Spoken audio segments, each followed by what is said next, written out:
चंद्रयान-3 की चांद पर लैंडिंग के बाद भारत दुनिया का चौथा देश बन गया जिसका चांद पर अब कब्जा है, मैं तो यूं कहूँगा। और अगर हम चांद के साउथ पोल की बात करें तो उसमें भारत पहला देश है। ये बहुत बड़ी डेवलपमेंट है। इसके लिए भारत की सरकार, ISRO और भारत के सभी शहरी जो दुनिया में कहीं भी रहते हैं मुबारकबाद के मुस्तहिक हैं। और ये एक ऐसा शुभ दिन है जिस पे हम बातचीत करेंगे प्रोफेसर धीरज शर्मा जी के साथ। हमारे साथ इंडियन इंस्टीट्यूट मैनेजमेंट रोहतक से जुड़े हुए हैं। सर, आपका स्वागत। सर, बहुत बहुत विदाइयाँ। ये बहुत बड़ी खबर है, ये कोई छोटी खबर नहीं। और भारत, वो जैसे इकबाल का एक शेर है कि मोहब्बत मुझे उन जवानों से है जो सितारों पे डालते हैं कुमंद। मैं शेर को शायद ठीक से नहीं पढ़ रहा मगर कुछ इस तरह का ही है। तो सर, सितारों पे क्या अब चांद पे भी कमेंट डाल दी, तो क्या आपको लग रहा है ये कितनी बड़ी अचीवमेंट है, कितनी बड़ी डेवलपमेंट है sir?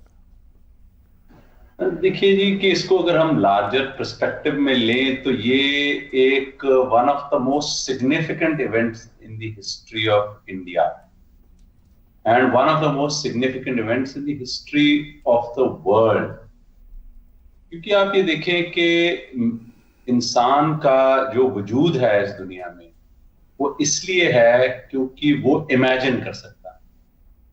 Imagination is the first step towards making any scientific advancements.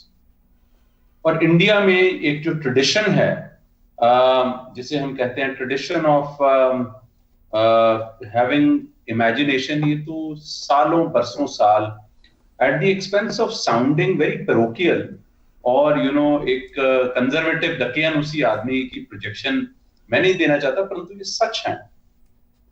आप ये देखिए कि भारत की हिस्ट्री में, महाभारत में, जब संजय धृतराष्ट्र के साथ बैठकर उनको दिल्ली में, उस जमाने की हस्तिनापुर में, कुरुक्षेत्र का पूरा ब्यौरा दे रहे थे, तो वो इतनी दूर से वो देख पा रहे थे। इसका मतलब ये है कि आज से हजारों साल पहले लोगों का एक विजन तो था कि वो दूरदर्शन कर सकते हैं, कि दूर से एक चीज को किसी जरिए से देख सकते हैं।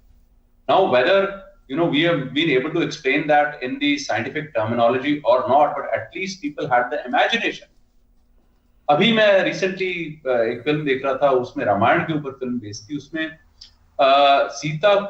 सीता माता को उठाकर रामायण उनको लेकर जाते हैं एक ऐसे यंत्र के ऊपर जिसको हवा में ले जाकर वो लंका में समुद्र पार लेकर जाते हैं, which means at least somebody had imagined aerial travel at that point.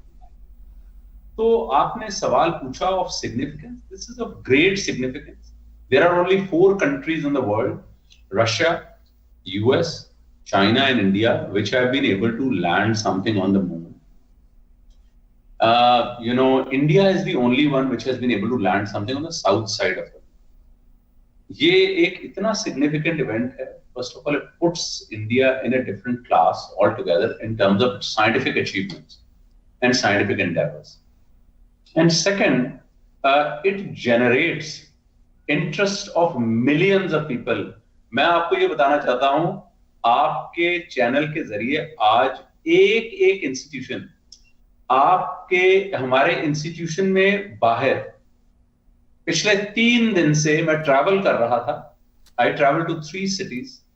Driver से लेकर जो बाहर रेडी लगाकर या जो छाबड़े लगाकर लोग बैठे हुए हैं वो से लेकर डॉक्टरल स्टूडेंट्स, मास्टर स्टूडेंट्स से लेकर इंजीनियर से लेकर लॉयर से लेकर एक बंदा भारत का ये बात कर रहा था कि ये चंद्रमा पे यान कब उतरेगा। आप मानेंगे कि आज हमारी मीटिंग चल रही थी जिस टाइम पे, ये तकरीबन 6, सवा 6 बजे के दौरान, तो बैकग्राउंड में टेलीविजन चल रहा था, मीटिंग डिसरप्ट हो गई। Everybody was so excited. This demonstrates itself. इससे बड़ी अचीवमेंट और क्या हो सकती है कि you have motivated an entire generation of Indian youth to participate in scientific endeavours, to develop a scientific temperament of achieving the impossible in a country such as ours, which has had an onslaught of invasions and near slavery for a period of almost 600-700 years.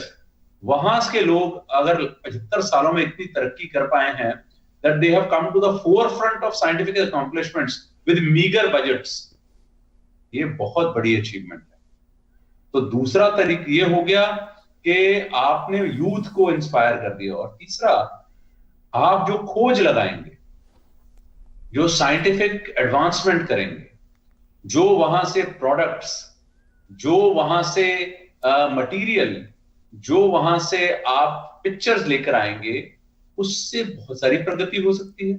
उससे चाहे कोई production में, चाहे कुछ medicine में, चाहे कुछ discovery for future, उससे, या may be even for imaging alone, it is a significant development in understanding the environment. We are a very small fraction of the solar system and an extremely small fraction of a galaxy.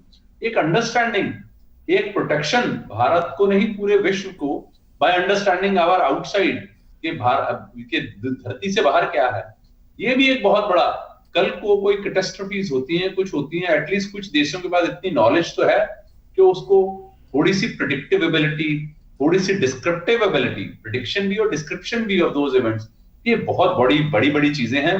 दुनिया भारत की तरफ देख रही है, और मेरे हिसाब से ये इतना बड़ा स्टेप है जिससे कि I think the direction of the space programme of India will get much needed shot, and will also become a source of inspiration for other countries to follow. जी, आपने कहा कि आप भारत में देखते हैं तो रेडी वाले से लेके ऑटो रिक्शा वाले तक, और नौजवानों का जो एंथुजियाज्म है इंटरनेट पे मैं देखता हूँ, वो यूँ लगता है कि जैसे चंद्रयान 3 की जो लैंडिंग है वो कई हफ्तों से वॉच कर रहे थे कि जी हर चीज़ स्मूथ चल रही है. एक पैशन है, वो शायद किसी बॉलीवुड हॉलीवुड की मूवी वाला पैशन भी ना हो, वो किसी बहुत बड़े क्रिकेट मैच वाला पैशन भी ना हो. तो ये एक बिल्कुल एक नई बात है कि अपैरेंटली साइंस का कोई जो इवेंट होता है वो एक ड्राई इवेंट समझा जाता है, नौजवान उसमें उतनी दिलचस्पी नहीं दिखाते. क्या वजह है सर? आप खुद एक बहुत बड़े इंस्टीट्यूट के डायरेक्टर हैं और नौजवानों से आपका बराह रास्त वास्ता रहता है. क्या वजह है कि इतना पैशन, इतना एंथुजियाज्म टूवर्ड्स इंडिया के इस साइंटिफिक मिशन की तरफ था, या नेशनलिज्म का उसमें फैक्टर था, या साइंस में इंटरेस्ट डेवलप हो रहा है? देखिए, सबसे पहले तो कोई भी देश है उसको बांधने के एक तरीके होते हैं. अब मैं आपको एक क्रूड एग्जांपल दे रहा हूं, बार बार घूम के हम हमारे नेबरिंग कंट्री के ऊपर आ जाते हैं. पाकिस्तान में बहुत सारे लोग कहते हैं, अभी वहां के साइंसदान ये बोलते हैं कि Kashmir is opium for the people of Pakistan, कि वो एक बांधा हुआ है उसमें. It is very important for their survival, for any nation. उसके सर्वाइवल के लिए ना, you need something continuously, periodically, so that the nation comes together. बहुत सारी चीजें होती है. वॉर टाइम में आप देखते हैं कि सब लोग अपने भेदभाव भुलाकर वो एक पीछे लग जाते हैं कि भी हमको इस, कोई कैटास्ट्रोफी होती है, कोई अर्थक्वेक आता है, कोई फ्लड आते हैं, लोग अपने भेदभाव भुलाकर इकट्ठे हो जाते हैं. They come together and they want to contribute. उसी तरह से ये जो मिशन है, ये जो मून की लैंडिंग है, आपको शायद याद होगा कि last time the final steps के ऊपर Chandrayaan 2 was not able to succeed. आप उस टाइम देखिए कि प्रधानमंत्री जो भारत के हैं वो इसरो के चीफ से मिले, और इसरो के चीफ उनके साथ कंधे पे रोने लग गए कि मैं सक्सेसफुल नहीं हो पाया लास्ट स्टेप पे. तो लोगों की एक अपेक्षा तब से बनी हुई थी कि कब हम ये कर पाए. तो मुझे जो मेरा भाव ये है कि इतने सारे लोग जो हैं जब इकट्ठे होते हैं, ये एक बाइंडिंग एलिमेंट देश का बन जाता है. There are things which define a nation. आज की डेट में, अब हमने एक स्टडी किया था 2020 और 21 में, as to what is the caricature of India in the eyes. What comes to your mind आपके दिमाग में क्या आता है जब हम बात भारत की करते हैं? तो ये हमने 2 सेट्स में इसको बनाया, एक तो जो भारतीय हैं और एक जो गैर भारतीय लोग। तो भारतीय जो लोग हैं उनसे पूछा जाता है कि भारत क्या है, तो बोलते हैं भारत है विविधता, डाइवर्सिटी। भारत क्या है? भारत का मतलब है कि IT, information and technology. Bharat क्या है?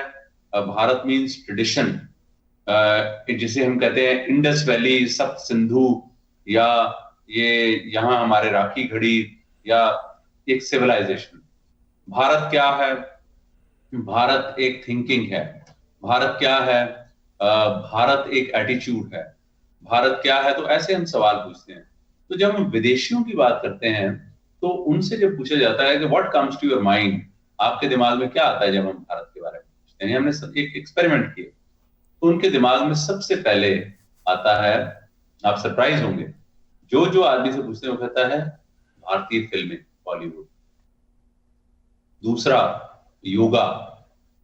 तीसरा engineers, particularly IT engineers, which means technical people. और चौथा भारत की विभिन्नता। पांचवा गरीबी। छठा वो कहते हैं कि भारत के जो विभिन्न विभिन्न भाषाएं। तो ये 5-6 चीजें जो आती हैं, मुझे ऐसा लगता है कि आज के इवेंट ने उनमें एक ये 6ठी या 7वीं चीज ऐड कर कि भारत एक स्पेस, एक अंतरिक्षी पावर, एक अंतरिक्ष से रिलेटेड एक शक्ति, स्पेस पावर।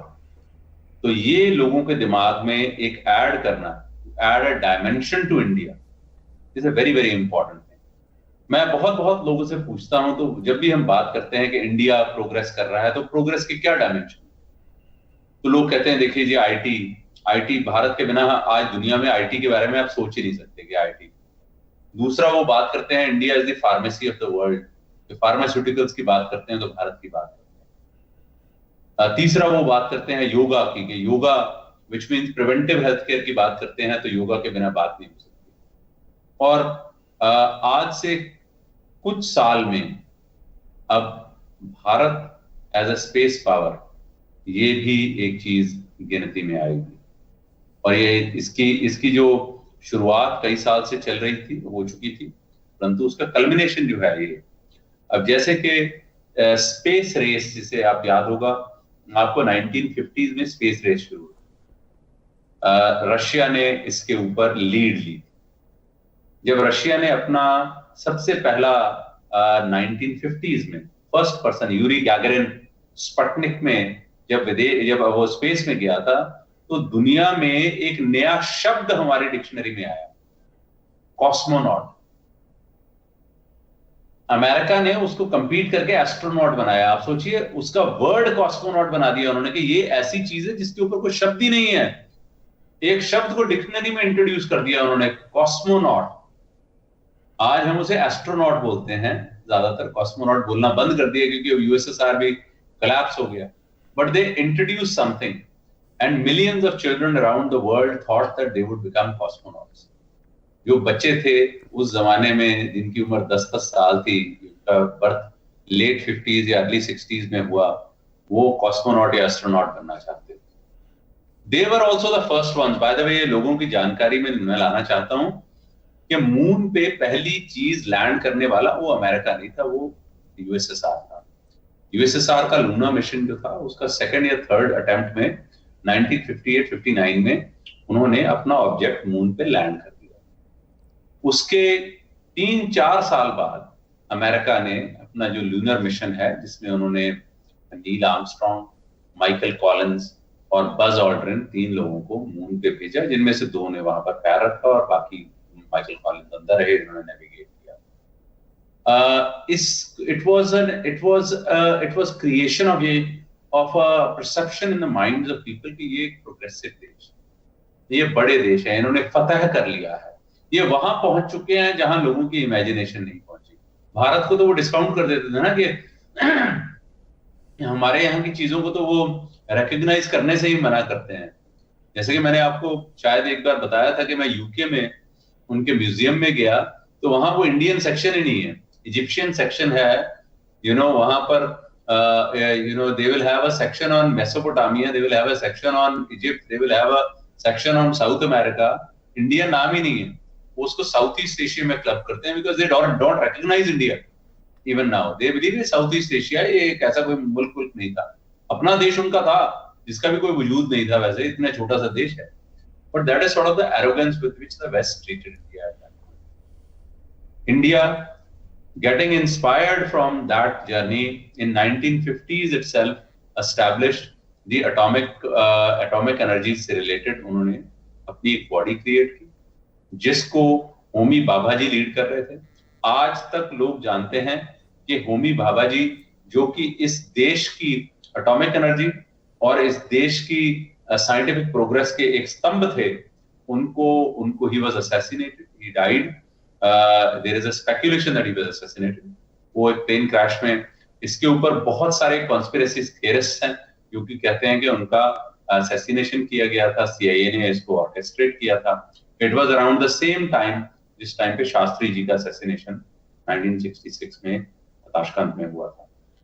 परंतु अब मैं ये बड़ा प्राउडली, हमारे लिए, मेरे लिए पर्सनली ये बड़ा प्राउड मोमेंट इसलिए है कि हमारे स्पेस एनर्जी के, स्पेस रिसर्च के सबसे पहले जो इंसान थे जो कि भारत देश के पद्म विभूषण भी हैं, and one of the greatest minds in India who led this and created several institutions, Vikram Sarabhai.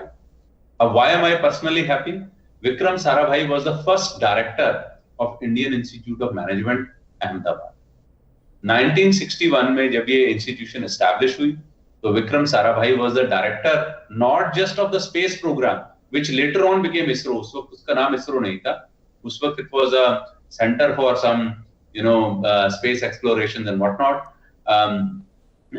He also was in 1961 the director of IIM Ahmedabad when it was started, and his contribution, we must recognize today how Vikram Sarabhai has been instrumental in creation of so many institutions, including IIM Ahmedabad, where he was the director from 1961 all the way to 65 with a small period in between where he was not, but 61 to 65 he remained the director and he created another great institution. It is his greatness that he nurtured and sowed the seeds of ISRO, and ISRO today is making India proud. So I think the first I would say the first start was taken by Russia. America followed. Then came China. China endeavored for going to the moon around the same time that India did. China was also able to make a lunar landing. India has not also been able to do it. This is a significant achievement. And having reached the South Pole, ये South Pole side के near land करना is very, very difficult. So this is a significant achievement. India is the first one to do it. And it is also said कि उस side पे there is a perception and belief कि उस side पे water के sources हैं, तो this will be a significant achievement if one is able to get some evidence to that, and this will result in then meteoric rise in probably explorations to the moon. जी अच्छा, मैं on the other hand एक और चीज़ को भी sir social media के ज़रिए और conventional media के ज़रिए महसूस कर रहा हूँ, और ये आपका शोबा है बिकॉज आप डील करते हैं नई नस्ल को, और मुझे यूँ लगता है कि साइंस के बारे भारत में जानकारी इस प्रोजेक्ट के राही बहुत बड़ी लोगों में, बच्चों में, यूनिवर्सिटी के स्टूडेंट्स में, आप जैसे इंस्टीट्यूट्स के जो स्टूडेंट्स हैं उनमें एक अवेयरनेस एक्स्ट्रा लेवल पे क्रिएट हुई, और उन्होंने इंफॉर्मेशन इकट्ठी करना शुरू की इंटरनेट के ज़रिए. ये हमें दिख रहा है जब मैं उनकी बातें सुनता हूँ ट्विटर पे, फेसबुक पे, उनके व्लॉग देखता हूँ, तो मुझे यूँ लगता है कि इस एक मिशन ने यानी भारत के चांद पर पहुँचने के मिशन ने जो कई सालों से चल रहा है, लोगों में एक बड़ी अवेयरनेस क्रिएट की, और साइंस की जो है वो नॉलेज उन्होंने एक्वायर किया. तो सर आपको ऐसा लगता है कि ये सिर्फ और सिर्फ जोश और जज्बा ही नहीं था, बल्कि लोग नॉलेज में भी अपने आप को इंडल्ज किया उन्होंने? देखिए कि एक इंस्पिरेशन तो होती है, एक लाइन ऑफ वर्क। अब back when we were kids, तो हमारे पास क्या ऑप्शंस होती थी, माँ बाप हमें क्या कहते थे, डॉक्टर बनो, इंजीनियर बनो, या गवर्नमेंट जॉब एक्वायर करो। अब डाइवर्सिटी ऑफ प्रोफेशंस कहाँ से आता है, जब आपको दुनिया में ये दिखता है कि ये भी एक ऑप्शन है, this two is an option, जहां से आप अपनी जीविका भी चला सकते हैं, आपको समाज में एक इज्जत मिलती है, एक रिस्पेक्ट मिलती है, और आप मीनिंगफुली सोसाइटी में कंट्रीब्यूट कर सकते हैं।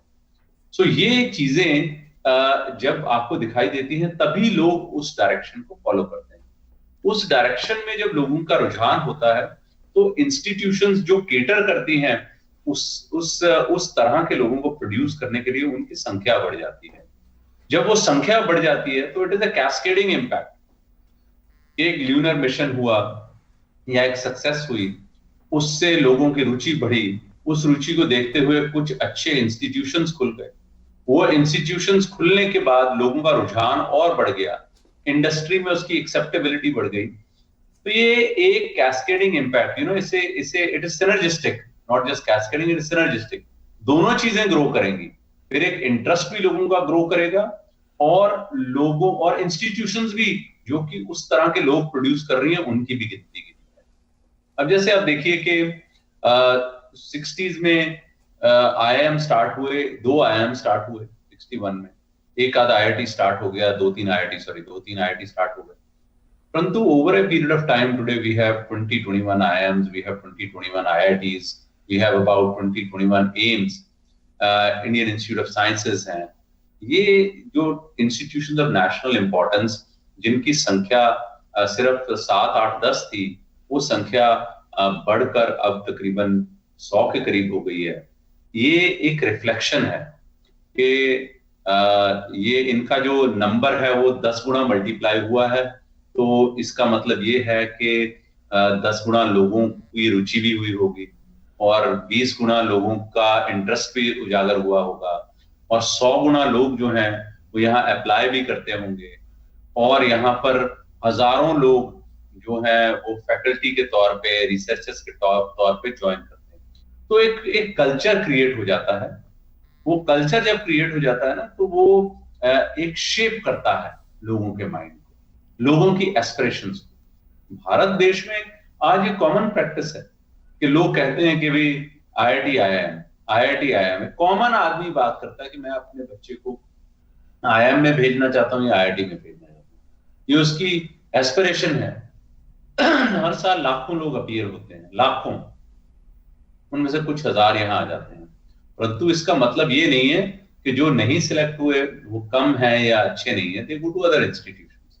पर लोगों में इंस्पिरेशन इतनी ज्यादा है कि हर साल जो टेस्ट टेकर्स हैं उसकी जो नंबर्स हैं वो लार्जली बढ़ते ही जा रहे हैं। ऐसा नहीं है कि लोगों का इंटरेस्ट नीचे, लोगों का इंटरेस्ट ऊपर ही जा रहा है। लोगों को सक्सेस दिखती है कि वो 3 चीजें उनको मिल जाती हैं, जैसे कि एक जीविका कमाने का साधन, दूसरा कि वो अपने समाज में एक मीनिंगफुल कंट्रीब्यूशन कर सकते हैं, और तीसरा वो एक समाज में इज्जत पा सकते हैं। ये तीनों का जो मिश्रण है, ये मेरे ख्याल से लोगों को, तीनों का जो कॉम्बिनेशन है, this is striking, this is so important for people. और लोगों को एक नई दिशा मिल जाती है of things to do. It is truly inspiring, and I think आज की जो सक्सेस है ये भी लोगों को उसी तरह से मोटिवेट करेगी। जी, इसी से जुड़ी हुई बात मैं जानना चाहूँगा, और हमारे व्यूअर्स भी जानना चाहेंगे कि आज के नौजवानों को, यूनिवर्सिटी के स्टूडेंट्स को, आपके इंस्टीट्यूट के स्टूडेंट्स को क्या साइंस में चंद्रयान 3 के प्रोजेक्ट के हवाले से ज़्यादा दिलचस्पी है? अगर हम देखें उनको क्रिकेट में, या उनको म्यूज़िक में, या लिटरेचर में, वो भी दिलचस्पी उसी रेशो में बढ़ रही है मूवीज़ में, या वो आपको लगता है कि अब उनका सीरियस इश्यूज़ में और देश की तरक्की और डेवलपमेंट के इशू पे बहुत ज़्यादा ध्यान बढ़ रहा है? इस एस्पेक्ट को प्रिसाइजली आप कैसे देखेंगे? देखिए, ये सारे ही इंपॉर्टेंट हैं। वी कैन नॉट से कि फिल्में इंपॉर्टेंट नहीं। देखें कि एक बहुत पुरानी स्टडी है 1917 की, इसको हम बोलते हैं कुलिशॉव इफेक्ट या Kuleshov effect, one of the ways to pronounce it, KULESHOV, Kuleshov effect. इसका मतलब ये होता है कि when two things are put together in a motion, it has a really different impact than to have them put separately, which means showing multiple pictures in a movie. That's why it's called a movie. That's why it's called pictures. We're going to the pictures क्योंकि you're seeing multiple pictures. उसकी speed है वो 60 से ज्यादा pictures पर second जा रही है, तो आपको मोशन दिख रहा है, तो उसका एक इम्पैक्ट और डीप एंड प्रोफाउंड इम्पैक्ट होता है। इसको governments across the world, societies across the world उन्होंने रिकॉग्नाइज किया, इसकी इंपॉर्टेंस को रिकॉग्नाइज किया। तो they have been used as a tool for advancement of ideas. They have been used as a tool of propaganda. आप देखें कि कितनी फिल्में ऐसी अमेरिका में तो नेशनल रजिस्ट्री है जहां पर वो फिल्मों को स्टोर करते हैं which are of cultural importance, having recognized them, कि ये इतनी इंपॉर्टेंट है कि ये एक समाज की नहीं, एक दुनिया की दिशा एक तय कर देती है। तो इसीलिए स्कूल्स खुल गए फिल्म मेकिंग के, एडिटिंग के, एक्टिंग के, ड्रामा के, थिएटर के। इंडिया ने भी इन चीजों को रिकॉग्नाइज किया, इसलिए भारत देश में दो बड़ी मेजर इंस्टीट्यूशंस हैं फिल्मों से रिलेटेड। एक है नेशनल स्कूल ऑफ ड्रामा और दूसरी है FTII, which is film and technology institute. क्या जी, FTII and National School of Drama has produced some of the best actors, editors, filmmakers, cinematographers, directors of all kinds, which have come out of these two very important bodies. आप अगर नाम लेना शुरू करें ना, some of the most important people, some of the most important actors, they have all come out of these two very great institutions. तो इसका मतलब यही है कि देखिए कि यूथ को अगर आपको इंस्पायर करना है तो आपको उसको जरिए भी देने हैं। यूथ का अगर इंटरेस्ट है in making meaningful cinema, then the nation's responsibility is to provide them opportunities, a facilitating environment where they can train to become good film makers. America में भी there is Tisch School for Art, there is there are various schools for drama, there is Lee Strasberg School जो acting school है, बहुत सारे ऐसे schools हैं America में। तो ये देश रिकॉग्नाइज कर लेते हैं कि यूथ को क्या चाहिए। यूथ को अगर फिल्म मेकिंग के अलावा लिटरेचर में इंटरेस्ट है तो it is a responsibility of the nation to provide them a conducive environment where they can write literature, where they can learn how to write literature and appreciate literature. ये एक nation को एक holistic environment provide करता है। आप ये देखें कि अमेरिकन कल्चर आज one of the most desired culture है ऑफ द वर्ल्ड। आज आप देखिए, मैं और आप जो कपड़े पहन के बैठे हुए हैं ना, इनमें कंसिस्टेंसी है। दुनिया के जितने ऑफिसेज हैं दे आर ऑल कंसिस्टेंट। सब ऑफिसेज में एक टेबल होता है, उसके पीछे एक चेयर होती है, उसके सामने कुर्सियां होती हैं। ये कैसे बन गया है ये सब?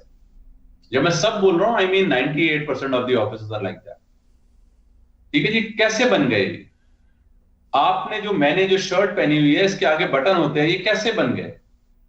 ये डोमिनेंस ऑफ कल्चर है, उसको प्रमोट किया गया है through movies, through media, and America has dominated that. ये शर्ट है, इसके यहां पर भी 2 बटन लगे हुए हैं, कैसे आ गया ये? So America dominated the world through not just its scientific advancements but also through its youth and cultural movement. वहां के यूथ ने बाकी दुनिया के यूथ को बताया कि अगर तुम्हें ट्रूली ग्लोबल बनना है तो तुम्हें इस तरह के कपड़े पहनने हैं, इस तरह का म्यूजिक सुनना है, इस तरह की फिल्में देखनी है, इस तरह का लिटरेचर पढ़ना है और इस तरह से बिहेव करना है। आप अपने जीवन में देखिए ताज साहब, the word excuse me, how many times we say the word excuse me today as to how many times we used to say the word excuse me 30 years ago? How many times we commonly use the word sorry today and how many times we would use that word sorry 30 years ago? So ये a demonstrable evidence है of a way of life which has been promoted by America to the entire world. इसको scientific terms में बोला जाता है isomorphism. Isomorphic जो world होता है उसमें आप एक स्ट्रक्चर बनाते हैं, दुनिया उस स्ट्रक्चर को कॉपी कर लेती है। तो ये साइंटिफिक एडवांसमेंट्स भी जो है ना, ये आइसोमोर्फिक होती है। आज हमने मून में लैंडिंग की है, ये दुनिया की दिशा बदल देगी। दुनिया में ऐसे ऐसे 50 देश अब हो जाएंगे जो कहेंगे अरे भाई, कुछ गरीब लोग, गरीब देश कहेंगे अरे भाई इंडिया कर गया तो हमें करना चाहिए। जो अमीर देश होंगे वो कहेंगे यार, इंडिया जिसकी 140 करोड़ आबादी है और इतना अमीर देश भी नहीं है, वो कर रहा है with meagre amount of money, हम क्यों नहीं कर रहे, हमें भी करना चाहिए। सो ये आइसोमोर्फिक इफेक्ट जो है, इसका एक बहुत बड़ा इफेक्ट होगा यूथ के लिए। मूवीज, लिटरेचर, ये साइंटिफिक अचीवमेंट, ये सब इंपॉर्टेंट है। Sports is very important. Sports की एक ट्रेडिशन है, यू नो, सारी दुनिया, entire world gets together and endeavours to prove to the world that they are the best. Olympics का ओरिजिन क्या है? ओलंपिक्स तो ज्यादा पुराने नहीं है, 120-25 साल पहले से ओलंपिक्स स्टार्ट हुए हैं, परंतु एक माध्यम बन गया है to show the world that you are amongst the nations which does well for its citizens. अब देखिए, not just from the perspective of actually doing good but also showcasing to the world. जब China ने अपनी development को दुनिया को जाहिर करना था, तो one of the ways of demonstrating their development was also through winning Olympic medals. Russia और यूएस से कंपीट किया करते थे एक दूसरे के साथ कि कौन ज्यादा मेडल जीतता है। ईस्टर्न ब्लॉक और वेस्टर्न ब्लॉक की कॉम्पिटिशंस हुआ करते थे कि कौन ज्यादा मेडल जीत रहा है।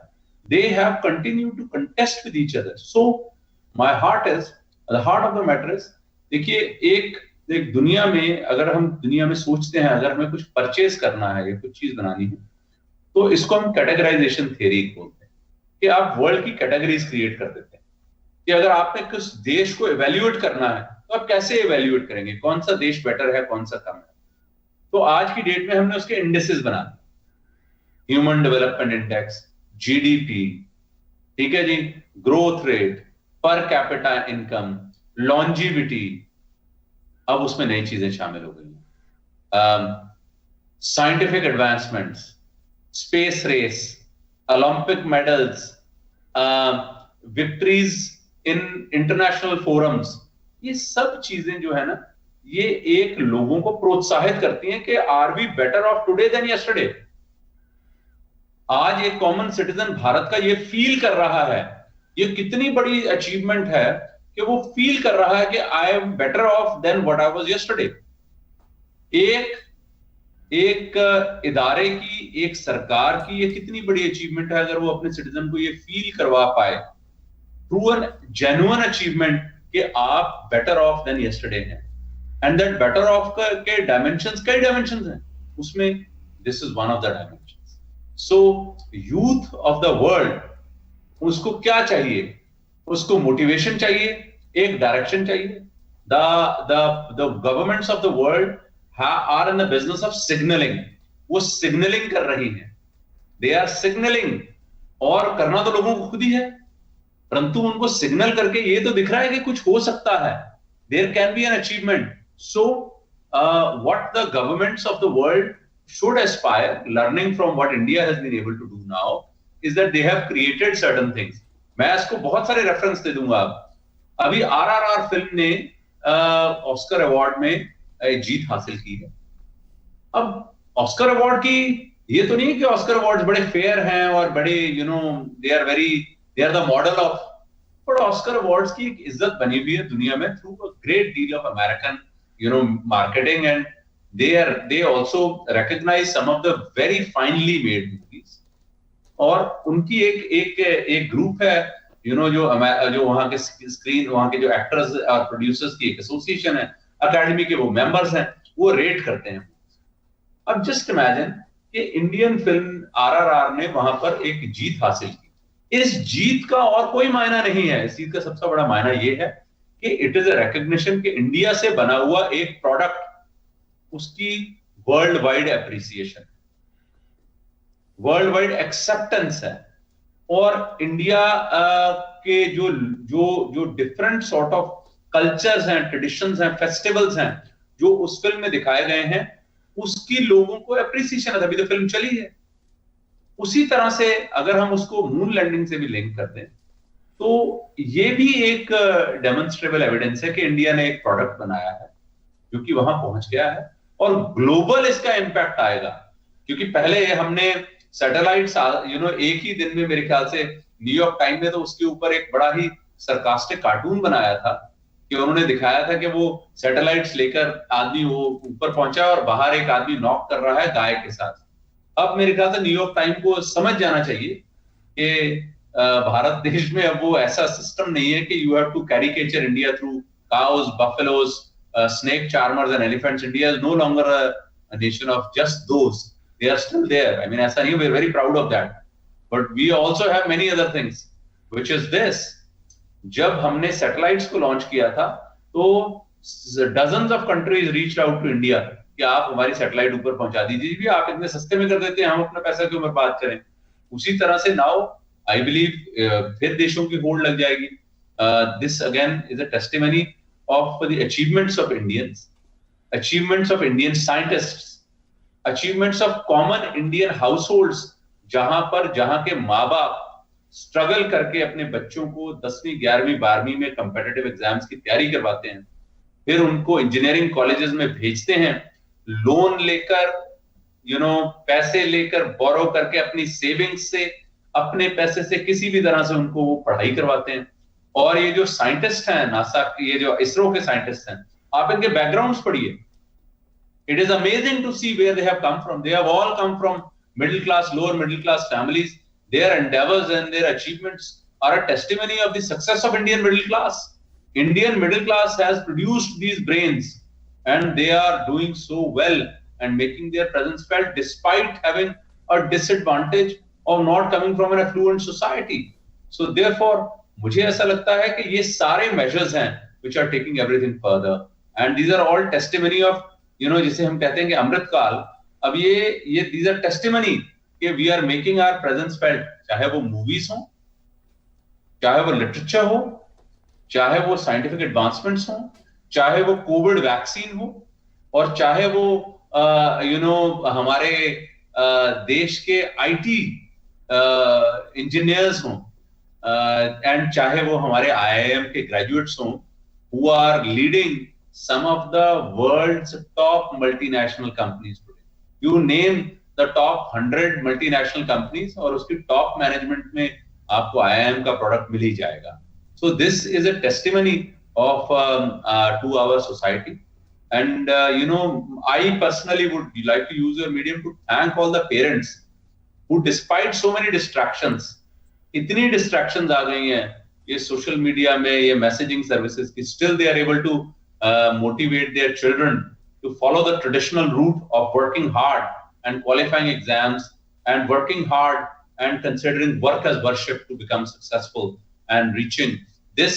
आई think will be a motivation कि एक आम आदमी एक टीम में काम करके, एक आम आदमी एक टीम में काम करके, एक ऑर्गेनाइजेशन जिसमें कोई इतना ग्लैमर नहीं है, उसमें एक ऐसी अचीवमेंट कर जाता है जिसको सारी दुनिया सैल्यूट करती है। जी, बहुत अहम आपने बातें की। आखिर में कंक्लूड करते हुए आज की बातचीत को मैं इस एस्पेक्ट से भी आपकी ओपिनियन लेना चाहूँगा, जो आपने पीछे जिक्र भी किया कि बेंचमार्क जो दुनिया के हैं, चाहे वो स्पोर्ट्स के हों, चाहे वो फिल्म के हों, आर्ट के हों, साइंस के हों, वो रीसेंट मॉडर्न टाइम्स में वेस्टर्न वर्ल्ड के हाथ में है और प्रीसाइजली अमेरिका के हाथ में है। मगर अब हमें वाज़े तौर पर लग रहा है कि बेंचमार्क भारत भी अब अपने खुद तय करेगा, और जहाँ जहाँ भारत की अचीवमेंट, चाहे वो इकॉनमी हो, चाहे वो इंटरनेट की दुनिया हो, चाहे वो एआई हो, चाहे वो अब साइंस हो, और चाहे वो सिविलाइजेशन हो, चाहे म्यूज़िक हो, आर्ट हो, लिटरेचर हो, भारत भी इस काम में अब आगे बढ़ रहा है।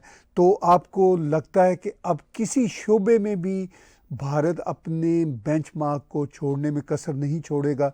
क्या आपको लगता है कि नैरेटिव में जो मैं और आप बातचीत करते रहते हैं, हम ज़रा पीछे हैं, अब इसमें भी आगे बढ़ेंगे?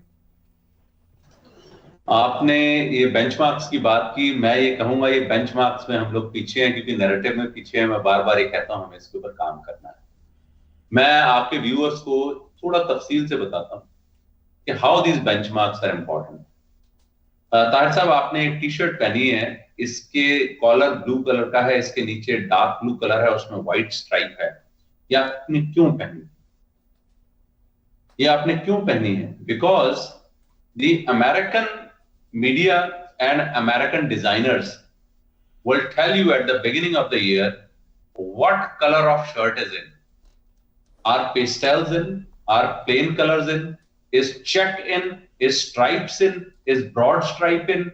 ये जब आप कलर जो है ना, ये वो डिसाइड करके उसके बाद वो मार्केट में आ जाएगा और उसको मार्केट में फ्लड कर दिया। उसके बाद ये फ्लडिंग इस तरह से हो जाएगी कि अगर आप वो नहीं पहनना चाह रहे हैं और दूसरा कुछ पहनना चाह रहे हैं, वो आपको अवेलेबल भी नहीं होगा। और अगर वो ताहिर साहब अवेलेबल हो भी जाएगा तो आपकी सोसाइटी में you will receive social sanctions for not wearing what is up to date. It is in the beginning of the year that they tell you that broad tie is not in, thin tie is in, thin tie and bold colour is in, light colours and stripes in. ये मैं आपको simple एक crude example दे रहा हूं। ऐसे आप कोई भी प्रोडक्ट और सर्विस को उठा लीजिए, they have created a benchmark through which at the beginning of a financial year और beginning of a season you are conveyed through a very well lubricated scientific machinery and create that benchmark against which we then measure ourselves. And then we decide as to what we should purchase and what we should do, what we should pursue. Be it education. आज मैं एक video देख रहा था, उस video में एक scientific आदमी, एक डॉक्टर बताता है कि third leading cause of death in the United states surprisingly is MD prescriptions. Prescriptions written by the MDs is the third largest killer in the world. Parantu medical education is the domain of North America. They produce some of the best journals. The research coming out of North America is the best journals, and we take it further. हम उसको लेके जाते हैं। आज से 40 साल पहले उन्होंने हमको बोला था कोलेस्ट्रॉल इज बैड, हमने मान लिया, हमने लो कोलेस्ट्रॉल शुरू कर दिया। अब कहा जाता है कि cholesterol is good, some cholesterol is good, some is bad. ठीक है जी। मैं आपको इसके ऊपर और एक क्रूड एग्जांपल देना चाहूंगा ताकि आप समझ जाएं। देखें कि toothpaste made entry into our lives only 150 years ago, 150 साल पहले। Toothpaste was sold as a wartime project because a lot of people would fall in sick with the ailments related to teeth. तो उन्होंने standard war issue में, war time में tooth powder और एक brush लोगों को देना शुरू कर दिया कि आप इसे यूज करो ताकि आपके दांत में दर्द ना हो। ठीक है जी। Over a period of time toothpaste has become staple. Just imagine, आज पूरी दुनिया में एक ही तरीके से, ठीक है ना जी, 7 बिलियन 7.5 बिलियन लोग सवेरे उठकर एक चीज लगाते हैं और मुंह में ऐसे ऐसे सिंगल मोशन में हिला रहे हैं। आप सोचिए कितना डिसिप्लिन हमने, अमेरिका ने दुनिया को कर दिया। ये अमेरिकन स्ट्रेंथ है, उनकी स्ट्रेंथ है। उन्होंने कहा कि दांत को एक बार मांजना चाहिए। कुछ सालों के बाद उन्होंने कहा दांत को 2 बार मांजना चाहिए, मॉर्निंग एंड इवनिंग। फिर उन्होंने कहा कि दांत को 3 बार मांजना चाहिए आफ्टर एवरी मील। फिर उन्होंने कहा 3 बार मांजने के बाद आपको माउथ वॉश भी यूज करना है और आपको फ्लॉसिंग भी करनी है। फिर ये सब करने के बाद उन्होंने कहा ये सब करना पूरा आवश्यक है, परंतु 6 महीने में एक बार डेंटिस्ट के पास भी जाना है। And we have been following that. अब इसके बहुत सारे प्रोज हैं, बहुत सारे cons. You have created a multi billion dollar industry of toothpaste and dental products. अब आपने उसमें डेंटल हाइजीन के अलावा कॉस्मेटिक, डेंटिस्ट्री, 50 और चीजें ऐड कर। Is it the right thing to do? I don't know. The answer is preventive health care. India ने जो योगा मूवमेंट शुरू की है, this is a creation of a different benchmark. America ने एक बेंचमार्क क्रिएट किया था। Yoga is the 180-degree opposite of what the Americans were teaching at that point in time. American medicine was all about curative healthcare, कि आपको कोई problem हो जाए उसको क्योर करने के लिए आप मेडिसिन लें ये स्टैंडर्डाइज मेडिकेशन है, आप इसको यूज करें, इससे आपकी चीज। इंडिया में हमने एक मूवमेंट यहां से चलाई है which is preventive health care, कि आप योगा करिए, आप अल्पाहार करिए, आप फास्टिंग करिए। आज डॉक्टर जेसन फंग इंटरमिटेंट फास्टिंग की बात कर रहे हैं। अरे हमारी तो ट्रेडिशन रही है भारत देश में फास्टिंग करने की, भाई only 2 meals a day. Today we have come to that. This is changing a benchmark. अब now the second changing of benchmark जो होगी, that will happen in terms of how we treat our citizens. Do we have to treat our citizens by providing them all sorts of comforts, or we have to treat our citizens by providing them right type of thinking? Is the government responsible for providing all sorts of comfort, which means is every single place supposed to be air conditioned? Is every single road supposed to be paved with bitumen? Is every single house need to be constructed with concrete? I don't know. In India, we will probably start a new benchmark of what is a good life. The definition of good life was given by Americans. The definition of good life was having a house. आपको ताहिर साहब ये याद होगा कि ये the concept of having a drawing room and having a bedroom with attached bathroom is a North American product, and it has now it has been accepted and assimilated into the entire world. ठीक है, it's a good life की definition. America gave the definition of good life which the entire world bought. That good life was एक घर होना चाहिए जिसमें ये structures होने चाहिए, एक बेहतरीन गाड़ी होनी चाहिए, टीवी होना चाहिए, एयर कंडीशनिंग होनी चाहिए, ट्रैवल के लिए पैसा होना चाहिए. This is the definition. India today is sitting at a cusp where it will give the definition of good life. And good life could mean, and I'm speculating, this is my view, I think good life could mean being happy with your friends and family.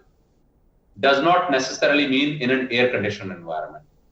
Good life would mean living in harmony with the nature and harmony with the people around you despite diversity. That is good life. Good life could mean living in a house which you can maintain and keep clean and live peacefully, not having an extraordinary size house. And good life could also mean that you could use means of transportation in which you are sharing, like a local or public transportation which you are sharing with other people, not just sitting in the confines of a car which you may be cursing when you're stuck in a traffic. At that point nobody is saying कि मैं 1 crore की गाड़ी में बैठा हूं और मैं traffic में आधा घंटा और बैठ जाऊं, लोगों को घर जाना है. So India and Indians have understood what a man wants, what a woman wants in a society. And when I use the word man, I speak for humanity, what the humanity wants. And we are going to be defining what is the definition of good life. Today's events are one step towards taking that direction. And I hope that we will be able to create new benchmarks of what is a good life. And our youth will be inspired to follow those new benchmarks of leading a good life, and not these ones which are resulting in dysfunctionality in families, depression, use of psychotropic substances, violence, conflict with nature, conflict with environment, and conflict with people. बहुत बहुत धन्यवाद आपके, हम बहुत शुक्रगुजार हैं. बड़ी आपने अहम बातें की, और आपकी जो बातचीत हमारे साथ होती है हर हफ्ते, मैं ये समझता हूँ कि वो इटसेल्फ एक बेंचमार्क है इन टर्म्स ऑफ अंडरस्टैंडिंग और भारतीय नरेटिव. और जो आप उम्मीद हमें दिलाते हैं, आप और हम मिल के जो नया बेंचमार्क है भारतीय नरेटिव का, वो हम इस्टेब्लिश करेंगे. बहुत बहुत धन्यवाद आपका. व्यूज़, बातचीत सुन रहे थे प्रोफेसर धीरज शर्मा जी की, और उनकी बातचीत हमेशा बहुत एनलाइटनिंग होती है. और मुझे बहुत सारे मैसेजेस भी आते हैं कि धीरे धीरे ज़्यादा से ज़्यादा लोग प्रोफेसर साहब की बातचीत के साथ जुड़ रहे हैं, और जो सीरियस व्यूअर्स हैं वो ख़ास तौर पर प्रोफेसर साहब का शो शुरू से आखिर तक देखते हैं, और हम उनका शो इसी तरह जारी और सारी रखेंगे. आज की बातचीत देखने और सुनने का बहुत बहुत शुक्रिया.